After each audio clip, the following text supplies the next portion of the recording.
এখন আমরা করবো। দেখো তো, যদি আমরা প্রতিদিন 1 টাকা করে জমা করি তবে 8 দিনে কত টাকা জমা করতে পারবো এটি সমাধান এখন করবো। তো আমরা লিখতে পারি 1 দিনে জমা করি, 1 দিনে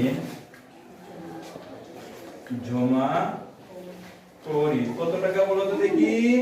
1 টাকা। 1 দিনে জমা করি কত টাকা? 1 টাকা।